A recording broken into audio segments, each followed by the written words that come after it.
আমরা কিভাবে এই খালটার জীবন ফিরিয়ে আনতে পারি, কারণ এই খালটা এখন মৃত্যুপ্রায় হয়ে গেছে। এটা আমাদের খাল, আমাদের স্বার্থে এটাকে উদ্ধার করতে হবে।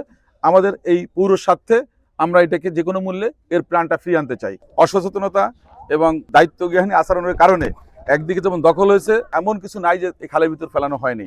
আমরা মোংলা পৌরসভার সবচেয়ে গুরুত্বপূর্ণ যে সংযোগটা সেটা হচ্ছে ঠাকুরানী খাল। এইটার উপরেই নির্ভর করছে মোংলা উপজেলার জলবদ্ধতা সহ অন্যান্য সব কিছুর পরিণতি। তো সেইটার আলোকেই আমাদের উপজেলার মাননীয় নির্বাহী অফিসার উনি একটা উদ্যোগ দিয়েছেন যে যেহেতু উনি পৌরসভার বর্তমান প্রশাসক, যে আমরা কিভাবে এই খালটার জীবন ফিরিয়ে আনতে পারি, কারণ এই খালটা এখন মৃত্যুপ্রায় হয়ে গেছে। কারণ আমাদের অসচেতনতা এবং বলা চলে যে দায়িত্বজ্ঞানী আচরণের কারণে একদিকে যেমন দখল হয়েছে, অন্যদিকে এটা দূষণ এবং ময়লা ফেলে ভরাট হয়ে গেছে। আপনারা দেখতে পাচ্ছেন যে ইতিমধ্যে যে এখানে এমন কিছু নাই যে এই খালের ভিতর ফেলানো হয়নি। খালটাকে পুরো একটা ডাস্টবিন হিসেবে ব্যবহার করা হচ্ছে। আমি বলবো এটাকে কোনো খাল হিসেবে ব্যবহার করা হচ্ছে না, অথচ খালটা কিন্তু এই শহরের মূল প্রাণ। তো আমরা এটা বুঝতে পেরেছি, আমরা এটা বোঝার আলোকে আমরা 11টা পয়েন্ট চিহ্নিত করেছি। প্রথমত, খালের যে পানিটা আছে এখন, যে বৃষ্টির পানি নামার জন্য যে জায়গাটা, এটা কিন্তু এই খাল। তো যার জন্য 11টা পয়েন্ট চিহ্নিত করে 11টা পয়েন্টে আমরা পরিচ্ছন্ন অভিযান শুরু করেছি আজকে থেকে।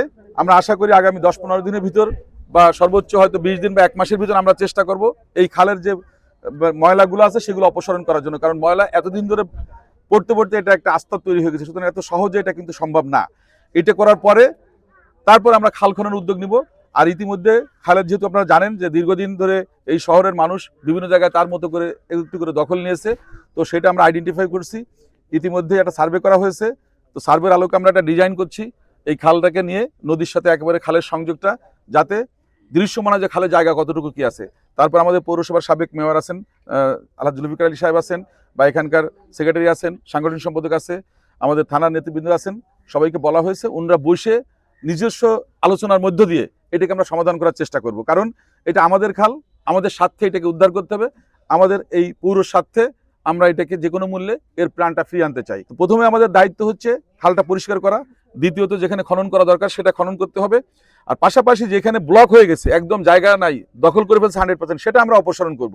বাট যেখানে বড় স্থাপনা হয়েছে বা অনেকে দাবি করছে যে তার জায়গা বা এরকম যেগুলো আছে, সেগুলো আমরা বিবেচনা করে এবং ডকুমেন্ট দেখে আমাদের নেতৃবৃন্দ বসে, প্রশাসনের বসে আমরা চেষ্টা করব এটাকে দ্রুত পরিষ্কার করার জন্য। আমাদের মাননীয় প্রধানমন্ত্রী জানেন, গত 16ই মার্চ থেকে আমরা কিন্তু একযোগে 54টা জেলায় আমরা খাল খনন করেছি। পরে ধারাবাহিকভাবে 64 জেলায় কিন্তু আমাদের কার্যক্রম ছড়িয়ে পড়েছে। প্রতিনিয়ত আমরা চেষ্টা করছি নতুন করে যে খালগুলো ভরাট হয়েছে সেগুলোকে উদ্ধার করার জন্য বা আইডেন্টিফাই করার জন্য। আর মোংলা শহরের অন্যতম সমস্যা হচ্ছে এই ঠাকুরানী খাল, যেটা আমরা প্রথমে নির্বাচন আগে আমরা বলেছিলাম যে কোনো মূল্যে এই খালের নাব্যতা আমরা ফিরিয়ে আনবো, বা এই খালের যে জায়গা সেটা আমরা উদ্ধার করব।